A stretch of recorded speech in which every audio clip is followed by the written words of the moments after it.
جیسا حمزہ پڑھنے لگے ہیں یار اگلی آیت بسم اللہ الرحمن الرحیم، بلکہ ایسا پڑھو یار یہ آیت نمبر 6 سے 10 تک.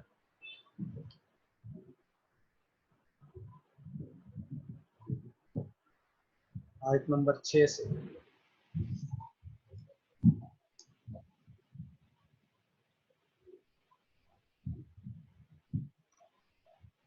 ایسا مل گیا جی.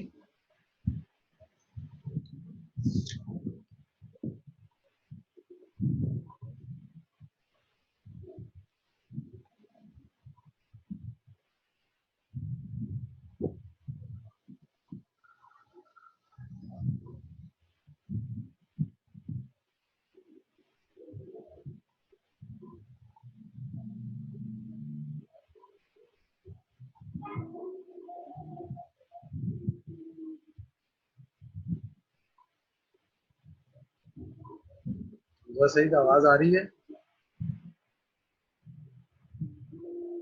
جی سر. ایسا کدھر گئے؟ سر میں میسج کرتا ہوں.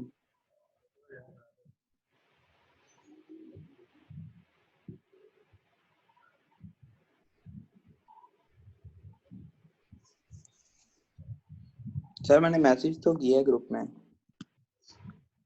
سن آواز جی آ سر رہی ہے؟ السلام علیکم. پڑھو یار آیت نمبر 6 سے. اعوذ باللہ من الشیطان الرجیم بسم اللہ الرحمن الرحیم یا ایھا الذین آمنوا ان جاءکم فاسق بنبأ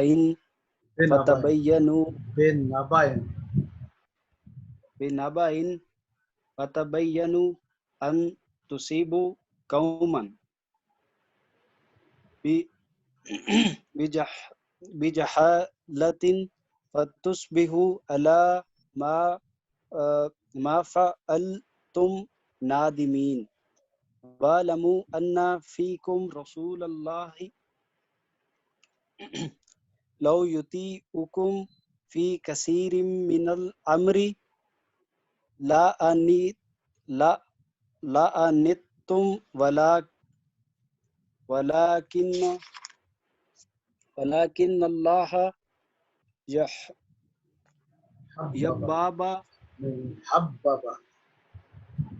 حَبَّبَ إِلَيْكُمُ الْإِيمَانَ وَزَيَّنَهُ فِي قُلُوبِكُمْ وَكَرَّهَ إِلَيْكُمُ الْكُفْرَ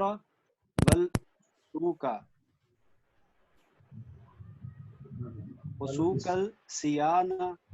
أُولَئِكَ هُمُ الرَّاشِدُونَ. چلیں بہت ٹھیک ہے. میں پڑھتا ہوں آپ سنیں گے سب، پھر میں پڑھوا دوں گا. غور سے سنیے گا سارے.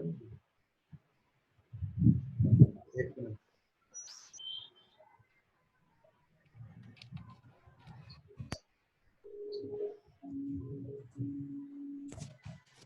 بسم اللہ الرحمن الرحیم یا ایھا الذین آمنوا ان جاءکم فاسق بنبأ فتبینوا ان تصیبوا قوما بجہالۃ فتصبحوا علی ما فعلتم نادمین واعلموا ان فیکم رسول اللہ لو یطیعکم فی کثیر من الامر لعنتم ولکن اللہ حبب الیکم الایمان وزیناہ فی قلوبکم وکرہ الیکم الکفر والفسوق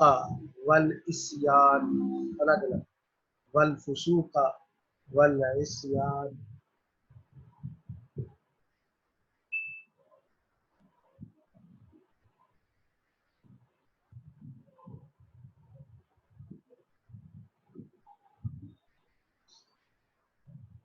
اولئک هم الراشدون فضلا من اللہ ونعمہ واللہ علیم حکیم وَإِن طَائِفَتَانِ من المؤمنین اقتتلوا فأصلحوا بینہما فإن بغت إحداهما على الأخرى فقاتلوا التي تبغي حتى تفيء إلى أمر الله وإن فاءت فأصلحوا بينهما بالعدل وأقسطوا إن الله يحب المقسطين إنما المؤمنون إخوة فأصلحوا بين أخويكم واتقوا الله لعلكم ترحمون.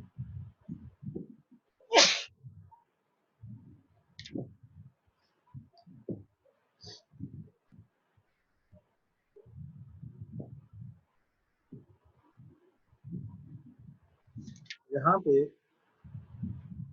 پہلی آیت میں یعنی آیت نمبر 6 میں فرمایا یا ایھا الذین، اے وہ لوگ آمنو جو ایمان لائے،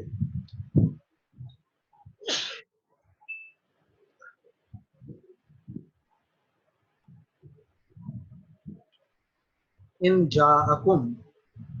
اگر تمہارے پاس کوئی آئے، کون؟ فاسقون، کوئی فاسق آئے، بنبأ، کوئی خبر لے کر، فتبینوا، تو خوب تحقیق کر لیا کرو، چھان پھٹک کر لیا،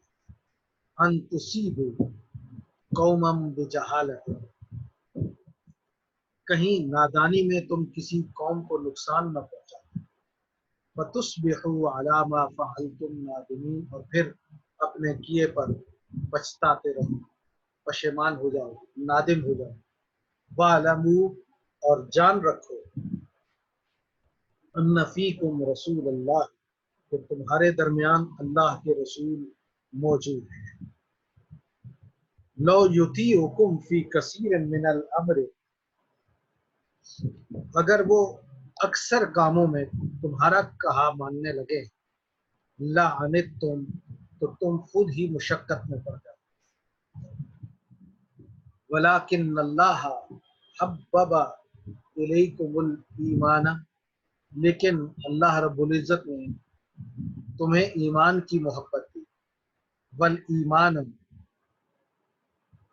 وزیناہ، اور وزیناہ فی قلوبکم، اور اسے تمہارے دلوں میں جگہ دے دی، مزین کر دیا، آراستہ کر دیا، اسے خوبصورت بنا دیا، وکرہ الیکم الکفر والفسوق والعصیان، اور اس نے تمہارے سامنے ناپسند کر دیا کفر کو اور گناہ، اولئک هم الراشدون، یہی لوگ ہیں جو ہدایت پانے والے، فضلا من اللہ، اللہ کے فضل سے، ونعمتا، اور اس کی نعمت سے، واللہ علیم حکیم، اور اللہ رب العزت جاننے والا، حکمت والا ہے. وَإِن طَائِفَتَانِ مِنَ الْمُؤْمِنِينَ، اور اگر مومنوں کے دو گروہ، اقتتلوا، آپس میں لڑ پڑے، فَأَصْلِحُوا بَيْنَهُمَا، تو ان دونوں کے درمیان صلح کرا، فَإِن بَغَتْ إِحْدَاهُمَا، پھر اگر وہ زیادتی کرے، احداہما علی الاخری، ایک ان میں سے دوسرے پر، فقاتل التی تبغی، تو اس سے تم بھی لڑو جو زیادتی کرتا ہے، حتی تفیء الی امر اللہ، یہاں تک کہ وہ اللہ کے حکم کی طرف واپس آ جائے، فإن فات، اور اگر وہ واپس آ جاتا ہے، رجوع کر لیتا ہے، فاصلحوا، تو پھر ان کے درمیان صلح کرا دو، بینہما، ان دونوں کے درمیان، کیسے؟ بالعدل، عدل کے ساتھ، واقسطوا، اور تم انصاف کرو، ان اللہ یحب المقسطین، بے شک اللہ رب العزت انصاف کرنے والوں کو پسند فرماتا ہے، دوست رکھتا ہے. انما المؤمنون اخوۃ، مومن آپس میں بھائی بھائی، سب مومن بھائی بھائی ہیں. فاصلحوا، پس تم صلح کراؤ، بین اخویکم، اپنے بھائیوں کے درمیان، واتقوا اللہ، اور اللہ سے ڈرتے رہو لعلکم ترحمون تاکہ تم پر رحم کیا جائے۔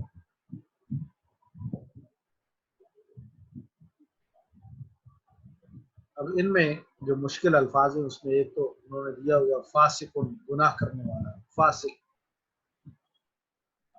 اور نبائن خبر کو کہتے ہیں۔ فتبینوا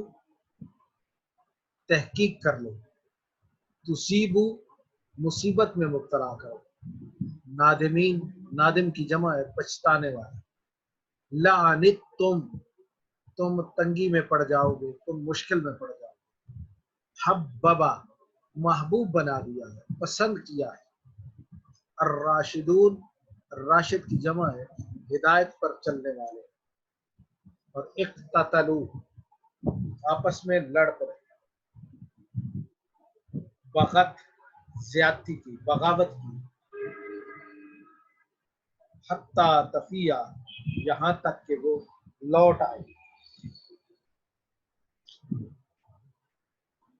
اقسطوا تم انصاف کرو، المقسطون یا المقسطین انصاف کرنے والے، اصلحوا یعنی صلح کرا دو، معنی یہ ہے کہ صلح کراؤ۔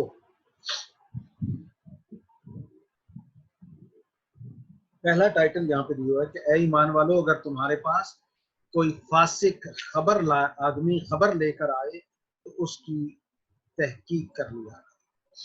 یہ جو آیت مبارکہ ہے یا ایھا الذین آمنوا ان جاءکم فاسق، اس کا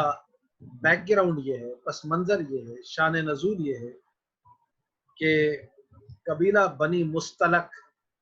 اس کے سردار تھے حارث بن زرار، انہوں نے نبی صلی اللہ علیہ وسلم کی بارگاہ میں حاضر ہوئے اور اسلام قبول کیا۔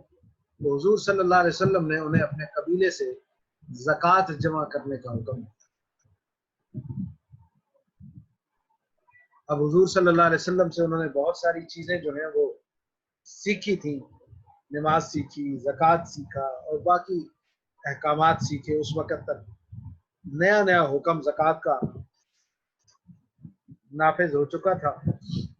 انہوں نے کہا یا رسول اللہ ہم اکٹھی تو کر لیں گے لیکن آپ کوئی اپنا قاصد اگر بھیج دیں ہمارے قبیلے میں تو وہ ہم سے آ کر یہ کلیکٹ کر دیں۔ اب انہوں نے حضور سے درخواست کی کہ قاصد کو میرے پاس بھیج دیں، میں زکوٰۃ اس کے حوالے کر دوں۔ وہ واپس چلے گئے، واپس اپنے قبیلے میں گئے، لوگوں کو اسلام کی دعوت دی، لوگوں نے اسلام قبول کیا، زکوٰۃ پر کے بارے میں بھی بتایا، پھر زکوٰۃ کو کلیکٹ کیا، اور جو ڈیٹ اور تاریخ انہوں نے تاریخ بتائی تھی اس پر حضور صلی اللہ علیہ وسلم نے ولید بن عقبہ کو زکوٰۃ کلیکٹ کرنے کے لیے بھیجا۔ اب ولید بن عقبہ اسلام قبول کرنے سے پہلے ولید بن عقبہ اور حارث بن زرار کا جو قبیلہ تھا ان کے درمیان دشمنی چل رہی تھی، قبیلہ بنی مستلق۔ اب ولید بن عقبہ زکوٰۃ کلیکٹ کرنے کے لیے گئے اور راستے سے ہی واپس آ گئے اور آ کر رسول کریم صلی اللہ علیہ وسلم کو یہ اطلاع دی کہ انہوں نے قبیلہ بنی مستلق والوں نے زکوٰۃ دینے سے انکار کر دیا ہے۔ نہ صرف انکار کیا ہے بلکہ انہوں نے تو یا رسول اللہ میرے قتل کا ارادہ کر لیا تھا۔ اب یہ بات جب حضرت ولید بن عقبہ نے آ کر رسول اللہ صلی اللہ علیہ وسلم کو بتائی تو اس وقت حضور کے پاس ایک مجمع لگا ہوا تھا، لوگ بیٹھے ہوئے تھے، مجلس چل رہی تھی، میٹنگ ہو رہی تھی۔ اب یہ اطلاع جب دی کہ انہیں زکوٰۃ دینے سے انکار کیا ہے اور میرے قتل کا ارادہ کیا ہے، تو اس میٹنگ میں جو لوگ بیٹھے ہوئے تھے انہوں نے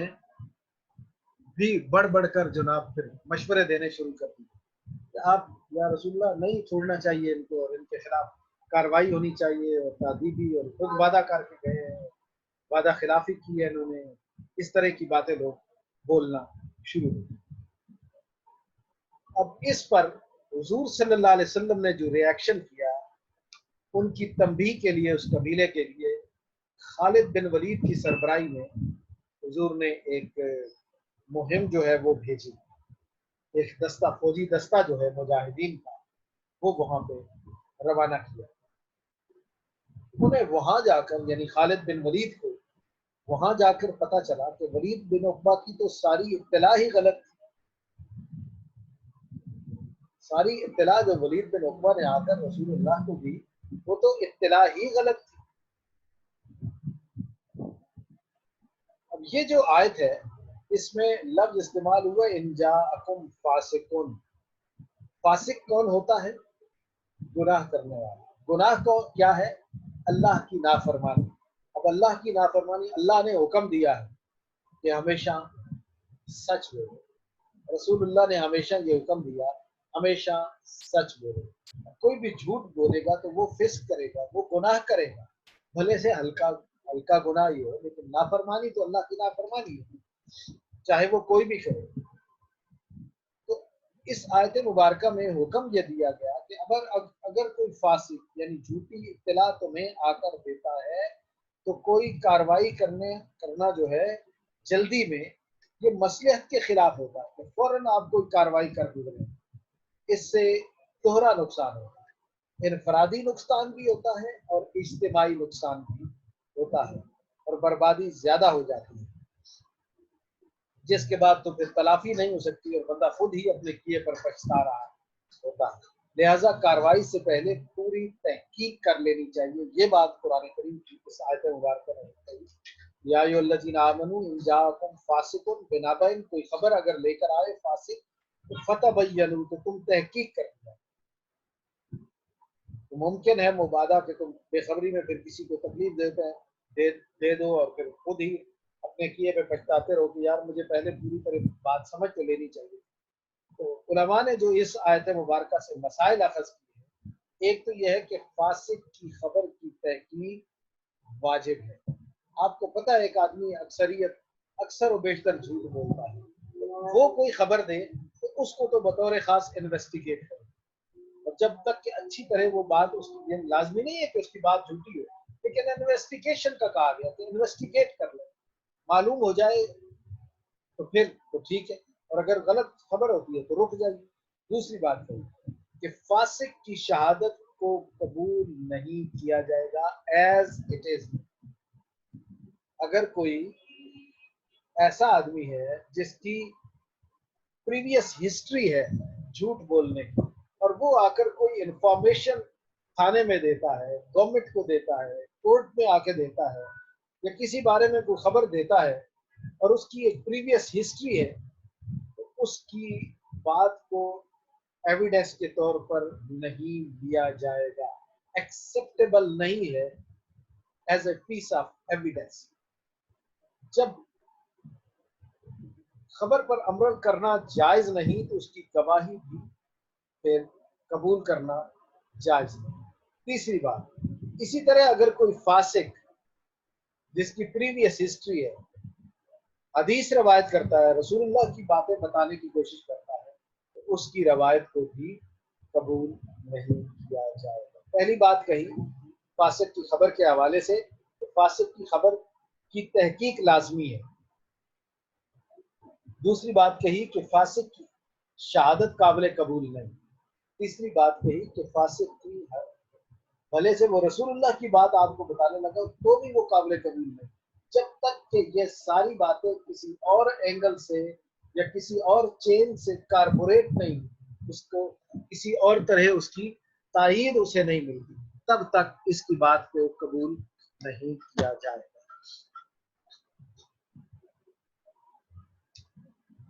اور پھر اس کے ساتھ ہی فرمایا وَاعْلَمُوا أَنَّ فِيكُمْ رَسُولَ اللَّهِ، جان لو کہ تمہارے درمیان اللہ کے رسول موجود ہیں۔ اب ولید بن عقبہ نے بنی مستلق کے زکوٰۃ سے انکار کی اطلاع دی تو صحابہ کرام ظاہر ہے وہ فوراً ریئیکٹ کیا انہوں نے کہ ان لوگوں کو جناب سزا دینی چاہیے۔ اب اس پر یہ آیت نازل ہوتی کہ چونکہ اللہ کے رسول تمہارے درمیان موجود ہیں اور تم رسول اللہ کو مشورے دیتے پھر رہے ہو، لہٰذا جو حکم وہ دیں اس کی پیروی کرو۔ مقصد یہ ہے کہ اگر تم رسول اللہ کو مشورہ طلب دے کر اپنی رائے کا اظہار کرنا چاہتے ہو، لیکن یہ بات درست نہیں کہ رسول اللہ تمہاری رائے کے مطابق اگر عمل کرتے تو پھر تم لوگ مشکل میں پڑ جاؤ گے اور مصیبت میں آ جاؤ گے۔ اور اس آیت کے آخری حصے میں تو صحابہ کی پھر تعریف کی گئی کہ اللہ تعالیٰ نے ان کے دلوں میں ایمان کو پختہ کر دیا ہے، تمہارے دل کو میں ایمان کی جڑیں بنا دی ہیں اور ایمان کو مضبوط کر دیا ہے اور تمہارے دل کو مزین کر دیا، آراستہ کر دیا ہے۔ اور کفر اور گناہ اور نافرمانی صحابہ کرام کے رضوان اللہ علیہ مجمعین کے دلوں کے لیے ناپسندیدہ بنا دی گئی۔ اسی طرح اللہ کے فضل اور کرم سے صحابہ کرام سیدھی راہ پر ہیں اور اللہ نے ان ہدایت جو ہے ان کا اڑنا بچھونا بتا دیا۔ اب صورتحال یہ تھی کہ مسلمانوں کے اس گروہ کے حوالے سے خبر یہ دی گئی کہ زکوٰۃ سے انہوں نے انکار کر دیا، حالانکہ مسئلہ یہ تھا کہ ولید بن عقبہ کی چونکہ دشمنی چل رہی تھی، ولید بن عقبہ ادھر گئے اور انہوں نے واپس آ کر جناب اطلاع جب دی کہ یہ تو ایسے تھا جناب کہ مجھے میرے قتل کے درپے ہو گئے، میری جان کے درپے ہو گئے، مجھے زکوٰۃ کیا دیتے، مجھے تو خود ہی جان سے مار ڈالنا چاہتے تھے۔ تو آپ صلی اللہ علیہ وسلم نے حضور نے حضرت خالد بن ولید کو وہاں بھیجا، تو خالد بن ولید نے سب سے پہلے اپنے جاسوس جو ہیں وہ وہاں بھیجے۔ انہوں نے آ کر کہا کہ جناب یہ تو غلط بات کہہ دی ہے ولید بن عقبہ نے۔ حارث بن زرار کا تو کہنا ہے، وہ جو قبیلہ بنی مستلق کے سردار تھے، ان کا تو کہنا یہ ہے کہ ہم نے دور سے آتے ایک بندے کو دیکھا اور ہم سمجھ گئے کہ آج فلانا دن ہے اور اس دن حضور نے اپنے قاصد کو بھیجا تھا اور اس طرح کا اولیے کا آدمی حضور نے بھیجا ہے، تو ہم تو اس کے استقبال کے لیے نکلے ہیں کہ رسول اللہ کا قاصد یا ایلچی یا آپ کا پیغامبر یا آپ کا میسنجر یا کولیکٹر، ٹیکس کولیکٹر جو ہے وہ آ رہا ہے، تو ہم اس کو ویلکم کریں۔ وہ پہلی دفعہ ہمارے علاقے میں، ہمارے ایریے میں، ہمارے قبیلے میں آ رہا ہے، تو یہ بجائے اس کے کہ ہمارے پاس آتے یہ وہیں سے واپس ہو گئے، ہمیں نہیں پتا تھا وہ بندہ کون ہے۔ اب جب آپ نے بتایا تو اس لیے وہ شاید ڈر سے واپس چلے گئے کہ ہم انہیں شاید مار دیں گے، کیونکہ پہلے ہماری دشمنی تھی۔ تو اب تو ہماری دشمنی ختم ہو گئی، اس لیے کہ وہ بھی اسلام لے آئے، ہم بھی اسلام لے آئے، اسی اللہ اور رسول کو وہ بھی مانتے ہیں، اسی اللہ رسول کو ہم بھی مانتے ہیں۔ تو لہذا جب یہ منظر سامنے آ گیا تو اب آپ اندازہ لگا لیں کہ جن لوگوں نے رسول اللہ صلی اللہ علیہ وسلم کو مشورے دیے تھے کہ جناب ان پر اس وقت اٹیک کر دینا چاہیے، ان کی اینٹ سے اینٹ بجا دینی چاہیے، قبیلے کو تباہ کر دینا چاہیے وغیرہ وغیرہ، تو اب ان کے مشورے کی اہمیت کیا رہی؟ ایک تو یہ بات یہاں پہ تعلیم دی گئی کہ رسول اللہ صلی اللہ علیہ وسلم کے حوالے سے۔ اسی طرح آپ کا اگر کوئی اپنا ذاتی بھی معاملہ ہے اور آپ اس مشکل میں پڑ گئے ہیں تو فوراً قرآن حکیم کی طرف رجوع کریں، فوراً رسول اللہ کی حدیث کی طرف رہنمائی لیں وہاں سے کہ ہمیں حکم کیا دیا گیا، اب ہمیں کرنا کیا ہے۔ کوئی بھی آپ کا معاملہ آ گیا تو اس کے لیے طریقہ یہ ہوتا ہے۔ دوسرا فرمایا وَإِن طَائِفَتَانِ مِنَ الْمُؤْمِنِينَ، اگر مسلمانوں کے دو گروہ میں سے اقتتلوا، آپس میں لڑ پڑے۔ اب یہ آیت نمبر 4 سے 10 تک مسلمانوں کے دو گروہوں کے تصادم کا ذکر ہے۔ اب ان آیات کے جو شان نزول ہے اس کے بارے میں مفسرین نے بہت ساری باتیں کی۔ ایک واقعہ یہ بتایا ہے کہ رسول پاک صلی اللہ علیہ وسلم وہ جو رئیس المنافقین تھا عبداللہ بن ابی، اس کے پاس تشریف لے گئے۔ تو عبداللہ بن ابی نے حضور صلی اللہ علیہ وسلم کو تکلیف دینے کے لیے کوئی بات، بری بات جو ہے حضور کے بارے میں کہی، جس پر رسول کریم صلی اللہ علیہ وسلم کے جو کمپینینز تھے، آپ کے ساتھی تھے، وہ مشتعل ہوئے اور نوبت جو ہے وہ ہاتھا پائی گئی۔ تو اس بارے میں یہ آیت مبارکہ نازل ہوئی کہ وَإِن طَائِفَتَانِ مِنَ الْمُؤْمِنِينَ اقتتلوا۔ دوسری بات یہ ہے کہ مدینہ منورہ میں انصار کے دو قبیلے تھے، اوس اور خزرج، دو قبیلے اوس اور خزرج، ان کی آپس میں جنگ لگی رہتی تھی، اور ایک دفعہ ان کے درمیان جنگ چھڑی تو رسول کریم صلی اللہ علیہ وسلم ان کے پاس تشریف لے گئے، اور اس پر پھر یہ آیت نازل ہوئی کہ اگر دو گروہ آپس میں لڑ پڑے مسلمانوں کے، ان کی آپس میں صلح کروا لینی چاہیے۔ اب آپ اپنی بک کو دیکھیں تو اس میں یہ لکھا ہے کہ یہ سارے واقعات ممکن ہے پیش آنے کے بعد یہ آیت نازل ہوئی، تو اس آیت سے اصل مخاطب یہ سارے گروہ بھی تھے اور مسلمان حکمران بھی، مسلمان بادشاہ بھی، کہ جنہیں حکم دیا جا رہا ہے کہ جہاں تک ہو سکے مسلمانوں کے دو گروہوں کے درمیان انصاف کے ساتھ صلح کرا دینی چاہیے، تاکہ جو ڈسپیوٹ ہے وہ لنگر آن نہ ہو، وہ طول نہ پکڑے۔ تو مومنوں کے دو گروہوں کے تصادم کی صورت میں اگر دونوں ایک ہی حکومت کے ماتحت ہیں، سبجیکٹ آف دا گورنمنٹ ہے، ایک ہی گورنمنٹ، اور گورنمنٹ ایک ہے دونوں کی، یعنی دونوں پاکستانی ہیں، دونوں سعودی ہیں وغیرہ وغیرہ، تو عام مسلمانوں کے لیے یہ ضروری ہے کہ دونوں کو سمجھا کر جنگ سے روک دیا جائے، لڑائی سے روک دیا جائے۔ اور رک جانے کی صورت میں ظاہر ہے کہ جس نے جس کو جتنا نقصان پہنچایا ہے اس کا وہ بدلہ دے گا، قصاص دے گا، دیت دے گا۔ دوسری بات، ایک اینگل تو یہ ہے کہ دونوں ایک ہی گورنمنٹ کے سبجیکٹ ہیں، ایک ہی حکومت کے ماتحت ہیں، تو اس صورت میں تو یہ ہوگا۔ لیکن اگر دوسری صورت ہے کہ اگر دونوں فریق جنگ سے باز نہیں آتے اور اسلامی حکومت دونوں کے ساتھ پھر وہاں پر باغیوں کا سا سلوک ہے۔ اور تیسرا یہ ہے کہ اگر ایک فریق لڑائی سے رک جائے اور دوسرا نہیں رکتا، عید الرحمان اور احسن کی جو ہے وہ لڑائی جاری ہو جاتی ہے اور ایک جو ہے وہ مسلسل مارے ہی جا رہا ہے، دوسرے کو روکنے کی کوشش کر رہے ہیں، اس کو وہ پھر روک ہی نہیں رہا، مارے ہی جا رہا ہے۔ تو اب ایسی صورت میں لڑائی برند کرانے پر ہی اکتفا نہیں کرنا چاہیے، بلکہ دونوں کے درمیان عدل اور انصاف کے ساتھ صلح کرانا، دونوں کی شکایات کا بھی ازالہ کرنا اور جنگ کے اسباب کو دور کرنا۔ لیکن یہ سارے معاملات عدل اور انصاف کے پیش نظر ہونا چاہیے، یہ نہیں کہ میں حبیب کا دوست ہوں یا میں احسن کا دوست ہوں یا میں حسنین کے ساتھ ہوں یا کسی اور کے ساتھ، ایسا نہیں، یعنی اپنے دوست کے لیے نہیں لڑنا۔ ہمارے ہاں تو وہ صورت حال ہی ہوتی ہے نا کہ دوست لڑ پڑا تو میں بھی اٹھ کے لڑ پڑا خواہ، یعنی کوئی پوچھا نہیں کہ کس لیے لڑنا، وجہ ہی نہیں پتا، بس لڑے جا رہے۔ عدل اور انصاف کے ساتھ ان کے درمیان، اور پھر بعد میں جب بات ہوتی تو کہتے ہیں یار دونوں ہی کلاس کر لو، تو میں تو صلح کر رہا ہوں، بھلے سے ایک کو پکڑا ہوا جا تم ہے اور دوسرا میں اس کو مارے جا۔ ایسی صورتحال بہت ہی گمبھیر ہوتی ہے۔ ایک منٹ اچھا، پھر فرمایا کہ انما المؤمنون اخوۃ، مسلمان آپس میں بھائی بھائی۔ تو مسلمانوں کے رشتہ اخوت کا جہاں پر ذکر کیا گیا کہ تمام مسلمان بھائی بھائی ہیں، مسلمانوں کی چونکہ باہمی محبت